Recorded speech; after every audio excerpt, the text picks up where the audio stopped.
우리는 2022년 새해를 맞이하게 됐습니다. 우리 삶 속에서도 평화가 아닌 갈등의 구조가 있다면 그 문제를 어떻게 무엇으로 해결할 것인가? 오늘 저는 말씀을 통해서 복음이 중심이 되는 교회, 그 해답은 오직 복음에 있다 라고 하는 것입니다. 우리 총회 주제 그리고 우리 교회의 2022년도 표어는 복음으로 교회를 새롭게 세상을 이롭게입니다.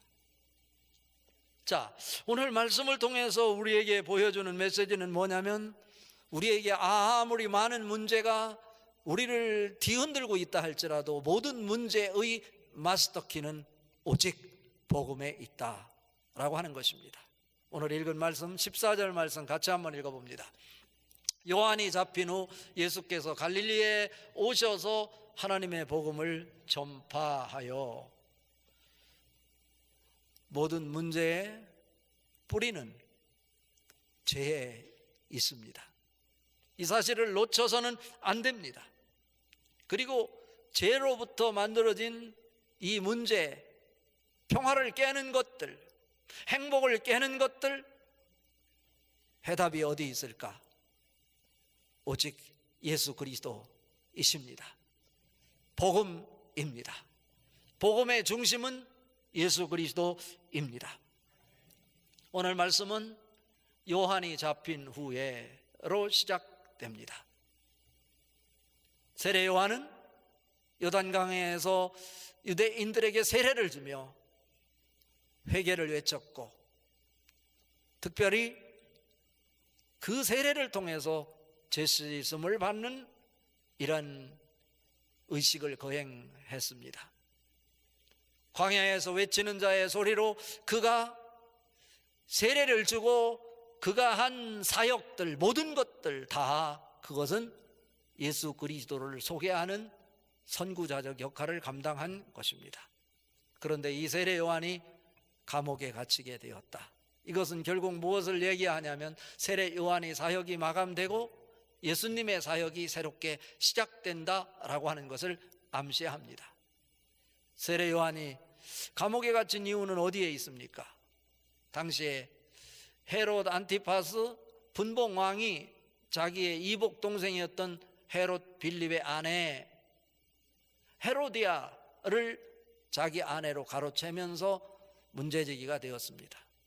왕이 하는 일이기에 누구도 그것에 대해서 지적하는 사람이 없었는데, 세례 요한이 오직 하나님 말씀에 입각해서 왕이라 할지라도 그것은 잘못된 것입니다 라고 지적하게 되자 헤롯 왕에게 미움을 받게 되고 감옥에 갇히게 되어 결국 목배임을 당해 죽게 되는 것입니다.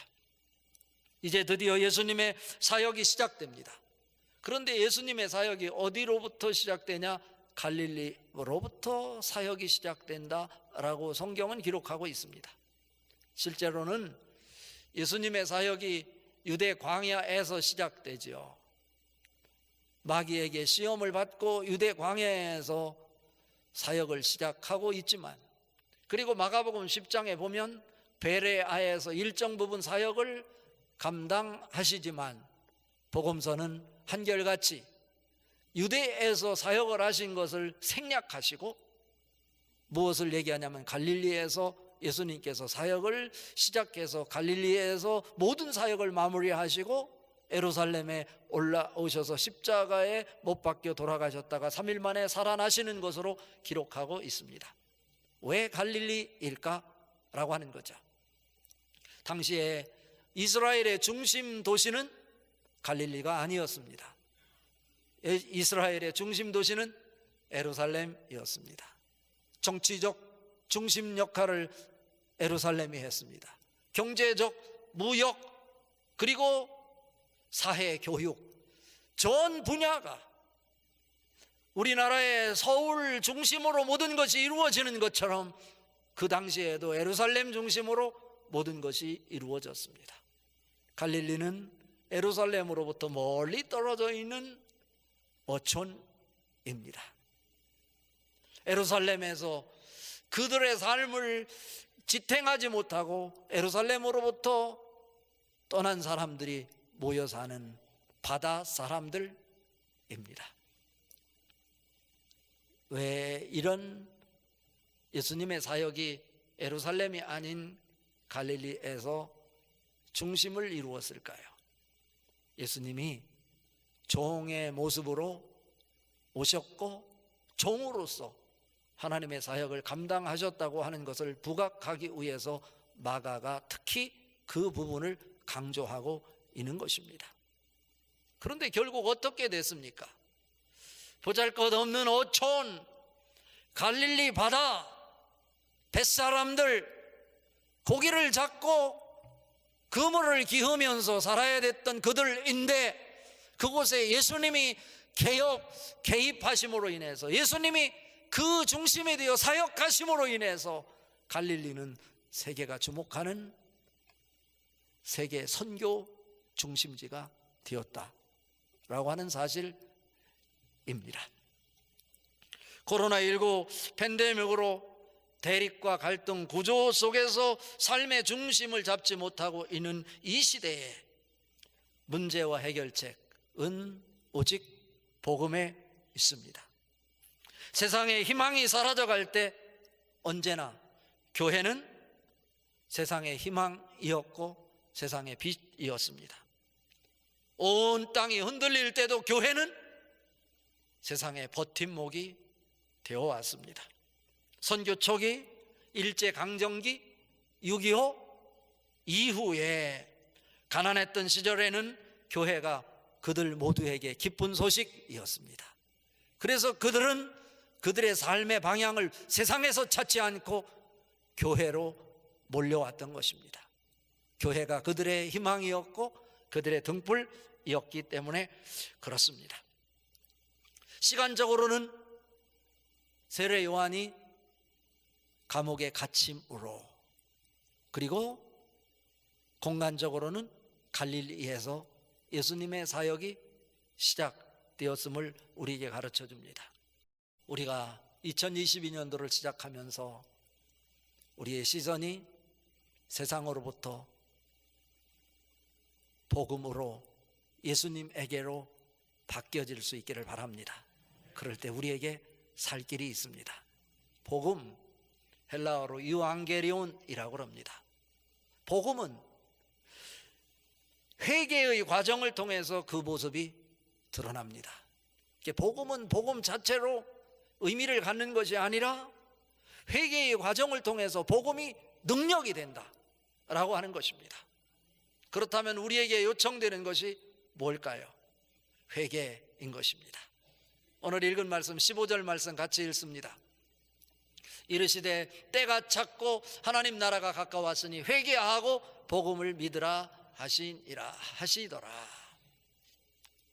예수님이 드디어 세례 요한이 감옥에 갇히고 나서야 아하, 내 때가 되었구나 라고 아시고 본인의 사역을 본격적으로 시작하셨습니다.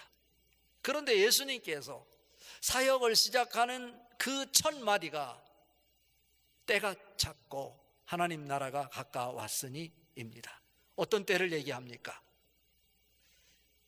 구약 선지자를 통해서 끊임없이 외쳤던, 그리고 예견했던 하나님께서 그의 독생자 예수 그리스도를 이 땅에 보내주실 것인데, 그분이 오셔서 일으키는 구원 사건, 그것이 바로 복음이다 라고 하는 것이었습니다. 그 때가 다 되었다는 거죠. 그 때가 되었으니 하나님 나라가 가까웠다 라고 말씀하시는 것입니다.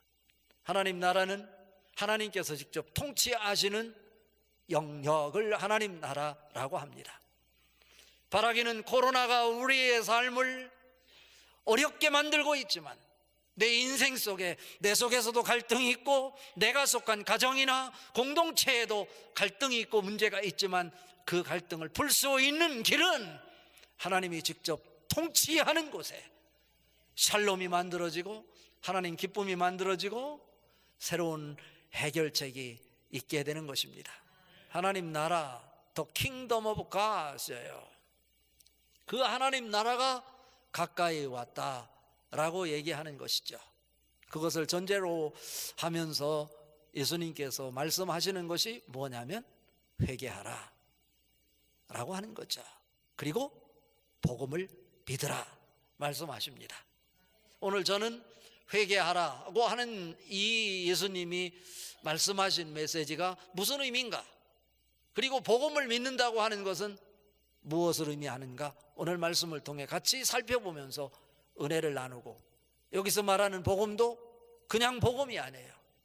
하나님의 복음이란 말이죠. 복음의 출발이 하나님으로부터 왔다라고 하는 거죠. 여기서 복음이라고 하는 것이 뭘까? 유앙게리온이라고 하는 것은 기쁜 소식을 전한다라고 하는 뜻이에요. 어떤 사람은 복음에 대해서 예수 믿고 천당 가는 것이 복음이다라고 말해요. 틀린 말 아니에요. 맞아요. 또 어떤 사람은 말하기를 총체적인 의미로 예수를 믿고 마음의 평안을 얻고 육체의 강건함도 얻어 샬롬을 만들어내는 것이 복음이다 라고 말하기도 해요. 두 가지를 다 포괄해서 말한다면, 첫 번째가 문제가 되는 것은 단순히 예수 믿고 천국 가는 것, 그것이 틀린 것은 아니지만, 그렇다면 종말이 올 때까지 예수를 믿는 사람들이 이 땅에 살아가야 될 것인데 살아가는 과정을 어떻게 설명할 건가? 이것을 하지 못해요. 신학적으로 말하면 천국은 예수님이 이 땅에 오셔서 사역을 시작하시면서 이미 시작되셨어요. 그래서 already라고 그래요. 이미 시작되었다. But not yet complete 라고 그래요. 그러나 아직 완성되지는 않았다. 진행 중이라는 거죠. 그것은 언제 완성되냐면 예수님께서 이 땅에 다시 재림하실 때 그분이 오심으로 온전한 천국이 만들어진다라고 말합니다. 빌립보서에서 사도 바울은 말하죠. 두렵고 떨림으로 너희 구원을 이루라. 다시 말하면 예수 믿는 것으로 끝나는 것이 아니라 예수 믿은 사람들이 이 땅을 살아가는 동안 그 믿음을 지켜내야 될 책임과 사명도 있다라고 하는 것이죠. 완전하진 않지만 우리가 예수님이 삶의 중심이 되고 예수님이 중심이 되는 복음이 나의 삶의 중심의 자리를 잡게 될 때 하나님 나라를 가까이 만들어낼 수 있겠다라고 하는 것입니다. 신학적으로는 이 복음을 케리그마라고 합니다. 케리그마라고 하는 것은 예수님께서 이 땅에 오셔서 십자가 사건을 통해서 구원의 완성을 이루신 구원 사건을 세상 사람들에게 선포하는 것이라고 말할 수 있어요. 그러니까 복음이라고 하는 것은 그냥 그 자체로 기쁜 소식으로 끝나는 것이 아니라 그 기쁜 소식이 나에게 기쁨을 안겨줄 뿐 아니라 기쁨이 차고 넘쳐서 다른 사람에게 전달되어지는 것까지 포괄할 때 그것이 진정한 복음이다라고 하는 거죠. 그러니까 오늘 예수님께서도 우리에게 말하기를 하나님 나라가 가까웠으니 회개하고 복음을 믿으라 하시더라 말씀하고 있는 것입니다. 그럼 이 복음이 복음으로서의 구실을 하기 위해서는 회개를 통해서 복음이 만들어질 수 있다라고 하는 건데, 교회는 선교함으로 만들어진다고 그랬어요. 완성된 것이 아니라 되어져 가는 거예요. becoming 하는 거예요. 복음도 마찬가지예요. 그냥 예수님이 오심으로 그 자체가 복음이 아니라 내가 회개할 때 그 복음이 기쁜 소식으로 또 능력으로 내 삶을 변화시켜낸다 라고 하는 것이죠. 그래서 신학자들은 이 성경을 연구했어요. 그리고 특히 한국 초기 선교 시기에 우리나라가 평양의 장대현 교회에서 말씀 사경회를 하면서 회개 운동이 일어났어요.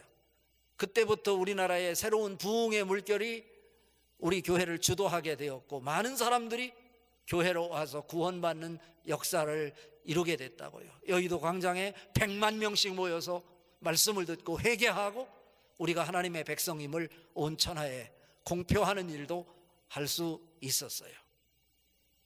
학자들이 연구한 바에 의하면 이 장대현 교회에서 모여서 사람들이 회개하고 자기 죄를 고백할 때 그 복음의 능력이 나타날 수 있었다. 말씀을 들으면서 자기의 잘못이 무엇인지 성찰하고 그 잘못을 사람들 앞에 직접 고백하고, 내가 이런 잘못을 했다, 누구 돈을 얼마를 떼먹었고, 내가 누구의 집의 것을 무엇을 훔쳤고, 이러한 구체적인 것을 고백했다라고 하는 것이죠. 요한 1서의 가르침은 무엇일까요? 하나님이 우리를 사랑하셨으니 우리도 서로 사랑하는 것이 마땅하다라고 하는 이야기죠. 그런데 이 요한 1서가 기록될 때 당시에 거짓 교사들이 교회에 들어와서 사람들을 현혹했어요. 그래서 교회로부터 멀어지게 만들었는데, 자기들은 하나님과 교제를 하기 때문에 죄가 없다라고 책임의식을 느끼지 않았어요. 그런데 계시록 3장에 보면 라오디게아 교회가 나와요. 라오디게아 교회는 아주 부유한 지역의 부유한 교회였어요. AD 60년경에 라오디게아 지역에 대지진이 일어나서 그 도시가 완전히 폐허가 되었는데, 그 도시를 다시 재건하는데 로마 정부에서 지원을 해주겠다고 하는데, 라오디게아에 이 사람들이 우리는 누구의 지원도 받지 않는다, 우리 스스로 세울 수 있다 해서 자기들 스스로 자기 도시를 세울 정도로 대단한 부를 자랑했던 사람들이에요. 그런데 그들을 향해서 예수님이 무엇을 책망하나요? 신앙이 뜨겁지도 않고 덥지도 않고 미지근하다, 그것은 토해내, 이런 지적을 받고 있단 말이죠. 어쩌면 한국교회의 모습이 그렇지 않은가 싶어요. 회개를 이야기하면서도 이만하면 되겠지, 이 정도인데 뭐가 문제야 라고 하면서 스스로는 잘못이 없다고 생각하는 이런 모습 말이죠. 이것이 진정한 회개일까요? 아니라는 거예요. 라오디게 교회를 향해서 말하기를 형제 사랑이 결여됐다, 그것이 문제다. 예수 그리스도가 교회의 몸이 되어서 교회를 세웠는데, 예수 그리스도가 다시 살아나셨다고 하는 것, 그걸 믿지 않고 받아들이지 않는다면 그런 사람들은 교회를 떠나게 될 것인데, 교회를 떠나는 사람들은 예수의 사랑을 결여한 사람이다 라고 지적을 했어요. 사도 바울은 말하죠. 로마서 1장 16절에 내가 복음을 부끄러워하지 아니하노니 이 복음은 모든 믿는 사람에게 구원을 주시는 하나님의 능력이 됨이라. 먼저는 유대인에게요, 그리고 헬라인에게로다 라고 말씀하고 있어요. 복음은 회개를 통해서 복음이 제 기능을 발휘하기만 하면 누구에게든지 그 복음이 능력이 된다는 거예요. 능력이라는 것이 무엇입니까? 죄와 악을 부수고 그 사람으로 하여금 새로운 삶을 살 수 있도록 만들어낸다라고 하는 뜻입니다. 내 개인적으로 내가 복음을 받아들이면 내 속에 죄악을 물리치게 되고 새로운 능력이 작동되어 하나님의 사람으로 하나님에게 붙들려 살아가게 되고, 내 가정에도 복음이 들어가면, 그래서 회개운동이 일어나면 가정이 바뀌고, 내가 생각했던 세상의 생각과는 전혀 다른 새로운 세계를 경험하며 살 수 있게 된다라고 하는 말씀입니다. 세상을 변화시키는 이런 능력입니다. 여기서 때가 찼고 카이로스예요. 이것은 하나님이 예수 그리스도를 이 땅에 보내셔서 구속 사건을 일으키시는 때라고 하는 거죠.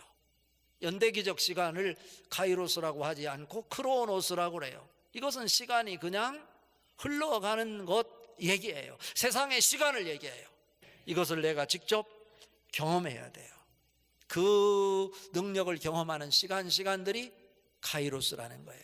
하나님이 내 속에 개입하셔서 구원의 사건을 일으키는 그 능력, 이게 경험될 수 있어야 된다라고 하는 거죠. 그 능력 위에서 회개, 여기서 회개하라, 구약 성경에서 두 단어로 쓰이고 신약 성경에서도 두 단어로 쓰이는데, 구약 성경에서 쓰이는 히브리어 단어가 뭐냐면 나함이라고 하는 단어를 써요. 그리고 또 한 단어는 슈부라고 하는 단어를 쓰는데, 여기에서 나함이라고 하는 것은 슬퍼하거나 후회하는 사람의 감정을 표현하는 단어이고 위로하다라는 뜻이 있어요. 왜 위로하다는 뜻이 있을까 생각해 보니까 내가 아무리 괴롭고 답답한 일이 있어도 한번 울고 나면 시원함을 느끼잖아요. 그래서 그 울음이 위로가 돼. 그래서 감정적인 것은 우리에게 때로는 위로도 안겨준다라는 의미에서 나함이라는 히브리어 단어를 쓰고 있다. 슈브라고 하는 단어는 뭐냐면 되돌아가다라는 뜻으로 가던 방향을 바꾸어 다시 반대의 길로 가는 행동을 의미할 때 슈브라고 그래요. 구약 성경에서 끊임없이 우리에게 회개를 가르치고 있는 것은 무엇에 대해서 잘못을 했다기보다도 하나님으로부터 멀어진 것, 이것을 죄라고 생각했고 하나님으로부터 멀어진 길에서 돌이켜서 하나님이 기뻐하시는 길로 함께 하나님과 동행하는 걸음을 걸어가는 것, 이것을 진정한 회개다라고 하는 거죠. 회개는 죄라는 단어와 연관이 있죠. 죄라고 하는 것을 헬라어로 하마르티아라고 하는데, 하마르티아라고 하는 것은 관역을 벗어나다, 궤도를 벗어나다라는 뜻이에요. 하나님이 한 사람 한 사람을 향해서 그려놓은 비전의 그림이 있는데 그 궤도로 벗어나 있을 때 죄라고 그래요. 이 하마르티아는 그래서 단수를 써요. 어떤 죄든지 그것은 하나의 죄라는 거예요. 어떤 죄? 하나님이 그리신 그림의 궤도로부터 이탈한 것, 그게 죄라는 거예요. 우리에게 다양하게 이것도 죄 저것도 죄다라고 하는 것은 죄의 결과로 우리에게 나타나는 모습이라고 할 수 있습니다. 회개는 내가 잘못을 깨닫고 뉘우치고 눈물을 흘리는 반성문을 쓰는 것이 아니라고 하는 것을 우리에게 말하고 있는 거예요. 전폭적으로 회개의 과정 속에 내가 잘못됐음을 깨닫고 뉘우치고 눈물을 흘리지만 그것으로 끝나는 것이 아니라 우리 삶의 전인적으로 내 삶이 완전히 바뀌어 하나님의 궤도에 들어가 하나님과 함께 동행하는 삶, 살아가는 것을 진정한 회개다라고 말할 수 있는 것입니다. 여기에서 예수님께서는 단순히 회개하라로 끝나지 않고 더 구체적으로 복음을 믿으라 말씀하시면서 복음을 믿는 단계까지 가야 된다라고 하는 거예요. 하나님이 예수님을 이 땅에 보내셔서 십자가를 통해서 우리 죄를 사하시고 천국을 주시기 위해 구원의 사건을 일으키신 것을, 그것을 단순히 인정하고 받아들이는 수준이 아니라 그 사건 자체를 내 삶에 적용하여 내 인생 전체를 복음을 위해서 투자하는 삶을 살아가라고 말씀하고 있는 것입니다. 이것이 전부 다 뭐로 쓰고 있냐면 명령형, 현재, 분사형으로 쓰이고 있다는 거예요. 이 얘기는 뭐냐면 한 번 하고 끝나는 것이 아니라 지속적으로 이 일이 반복해서 우리가 진행해야 될 일이다 라고 하는 거죠. 그렇다면 오늘 말씀의 결론은 뭐냐면 복음이 이렇게 회개를 통해서 복음의 기능을 발휘하여 우리의 삶 속에 능력으로 삶의 변화를 일으키고 인생을 새로운 궤도로 바꿔낼 수 있는 것이라면 우리는 예수 그리스도가 중심이 되는, 복음이 중심이 되는 삶을 어떻게 살아갈 수 있을까? 복음으로 교회를 새롭게, 세상을 이롭게 물들이는 사람이 되어야 된다라고 하는 것이죠. 자, 오늘 제가 나눈 말씀을 다시 한번 되새기면서 15절 말씀 다시 한번 읽어봅니다. 이르시되 때가 찼고 하나님의 나라가 가까웠으니 회개하고 복음을 믿으라 하시니라. 그런데 우리에게 요청되는 것은 세계의 시대적 흐름이 있어요. 우리 것만 옳다고 내 것만 붙잡고 있을 때 그것은 외딴 섬이 될 수밖에 없는 거예요. 또 이것저것 다 받아들이다가는 혼합주의에 빠질 수밖에 없는 거예요. 그래서 우리 교단의 신학을 복음주의적 에큐메니칼 신학이다라고 말하는 거예요. 항상 그 중심에 뭐가 있냐면 복음이 있다는 거예요. 예수 그리스도가 있고 기쁨을 안겨주는, 그리고 복음은 단순히 기쁨만을 의미하는 것이 아니라 기쁨을 내가 품었으면 그 기쁨을 세상에 선포하는 이러한 모습까지 있어야 된다라고 하는 거죠. 이 시간 바라기는 오늘 본문 말씀을 통해서 하나님이 우리를 구원해 주시기 위해서 예수 그리스도를 이 땅에 보내셔서 십자가 사건을 통해서 우리를 구원시킨 사건이 여러분에게 기쁜 소식이 될 뿐 아니라 여러분 삶을 변화시켜내는 능력이 될 수 있기를 주님의 이름으로 축복합니다.